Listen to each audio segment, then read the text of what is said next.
बस हमसे जुड़े हुए हैं जानबूझ करके, फिर भी हम इन माया के बंधनों में इस प्रकार जकड़े हुए हैं जैसे हम कुछ जानते ही नहीं।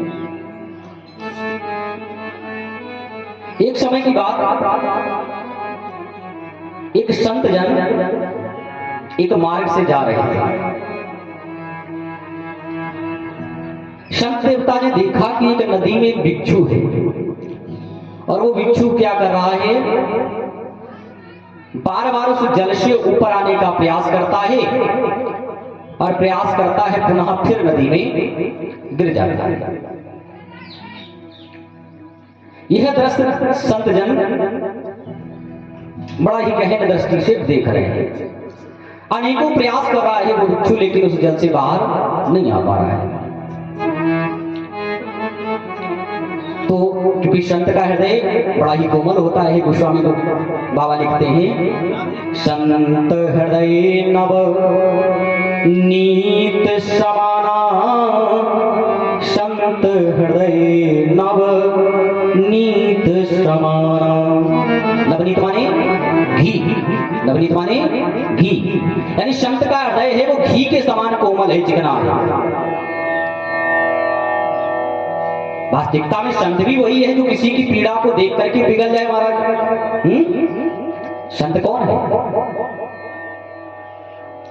उसी का हृदय संत के समान है जो किसी की पीड़ा को देख करके पिघल जाए। तो संत जी ने देखा कि वो भिक्षु बार बार जल से ऊपर आने का प्रयास करता है, पुनः उस जल में गिर जाता है। तो संत जी का हृदय द्रवित हो गया। उन्होंने एक पत्ते के सहारे उस भिक्षु को बाहर निकालने का प्रयास किया। तो महाराज अब क्या होता है कि जैसे ही संत जी उसके पास उस पत्ते को ले जाते हैं और भिक्षु उस पत्ते पर चढ़ता है, तो तुरंत संत जी के हाथ में डंक मार देता है। और जैसे ही डंक मारता है, संत जी भय के मारे हाथ पीछे खींचते हैं और वो उस जल में पुनः चला जाता है। पुनः फिर संत जी पत्ते के सारे उसे बाहर निकालते हैं, पुनः जैसे पत्ते पर चढ़ता है, पुनः फिर डंक मारता है और पुनः फिर जल में प्रवेश कर जाता है। तो ऐसा करते करते उन संत देवता का जो हाथ है वो बिल्कुल लहूलुहान हो गया महाराज। अब तो ग्रामीण एकत्र हो गए। उन्होंने देखा कि संत जी बार बार उस भिक्षु को बाहर निकाल रहे हैं और वो बार बार संत जी को डंक मारता है, रक्तपात होता है और वो भिक्षु पुनः उस नदी में गिर जाता है। तो कुछ जनों ने कहा कि संत जी आप देख नहीं रहे हैं क्या कि भिक्षु बार बार आपके हाथ में डंक मार रहा है और डंक मार मार के इसने आपके हाथ को लहूलुहान कर दिया महाराज, और फिर भी आप इसे बार बार निकाल रहे हैं। तो संत देवता ने कहा, बंधुओं, जब ये भिक्षु होकर के अपना स्वभाव नहीं परिवर्तित कर रहा है महाराज, तो मैं संत होकर के अपने स्वभाव को क्यों परिवर्तित कर दूं? भिक्षु क्यों? क्योंकि भिक्षु का स्वभाव है कि वो डंक मारेगा। तो मनुष्य का स्वभाव है कि वो मानवता को दर्शित करेगा। भाई मानव का क्या स्वभाव है? मानव का स्वभाव है मानवता दर्शित करना। संत का स्वभाव है द्रवित हो जाना, करुणा हो जाना, करुणा का भाव रखना, सब भाव रखना। तो संत देवता ने कहा, यदि भिक्षु होकर अपना स्वभाव नहीं बदल रहा है तो मैं संत होकर के अपने स्वभाव को क्यों परिवर्तित कर दूं महाराज? तो बंधुओं, कहने का भाव ये है कि जब वो भिक्षु होकर के अपना भाव नहीं बदल रहा है, ये पशु पक्षी अपना भाव नहीं बदलते हैं, अपना स्वभाव नहीं परिवर्तित करते हैं, तो हम मानस क्षणिक लाभ के लिए, क्षणिक स्वार्थ के लिए अपने विचारों को क्यों भटका देते हैं महाराज?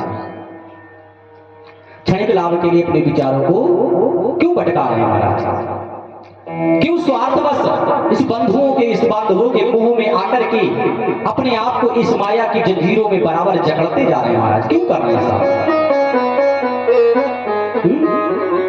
गोस्वामी बाबा बड़ा ही सुंदर लिखते हैं कि कबहू करि करुणा नर देही ईस देत बिनु हेतु सनेही। कबहू करि करि करुणा नर देहि ईश देत बिनु हेतु शनेहि। कबहू को करी करुणा नर दे, अरे कभी तो वो दीनदयाल कृपा करेगा।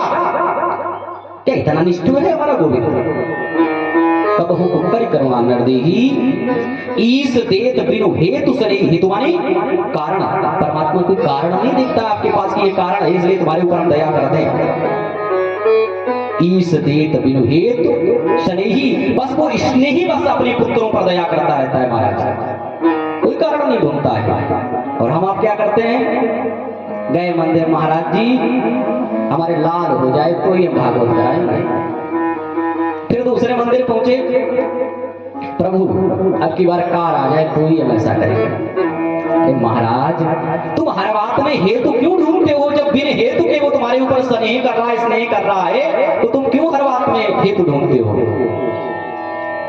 तो बंधुओं कहने का भाव है बिना हेतु के उठते बैठते सोते जागते हंसते रोते खाते पीते नाचते गाते भाव कुभाव अनख आलसहु नाम जपत मंगल दिसि दशहु भाव कुभाव